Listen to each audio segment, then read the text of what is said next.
This E3 update is presented by State Farm. All right, 3 down. Ubisoft is over. Very interesting. One of the first things I noted is Assassin's Creed and Watch Dogs did not present demos. That leads me to believe we'll be seeing that with Sony. It's interesting to see that Ubisoft is so embedded with Sony, whereas, say, EA seems to be developing quite a strong relationship with Microsoft. It'll be interesting throughout this day to see how these kind of publisher affinities seem to be playing out.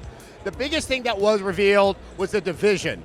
It's an open world RPG. I find it very interesting that it's being developed by Massive, yet the word massively was absent from any description. So it's unclear how many people can play simultaneously. It definitely looks like there are groups, factions that you're playing against. The game was very striking in how good it looks. But I think the part that is most notable is that here you have an RPG that isn't doing sci-fi, it isn't doing fantasy.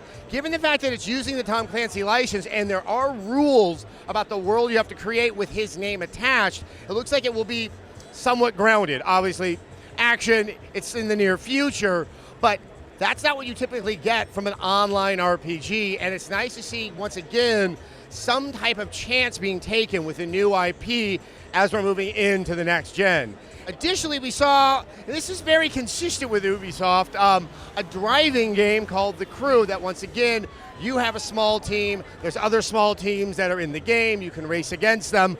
We're starting to see that same kind of grouping mentality that can benefit a lot of Ubisoft's games, but similarly can make them feel a little less unique from game to game to game.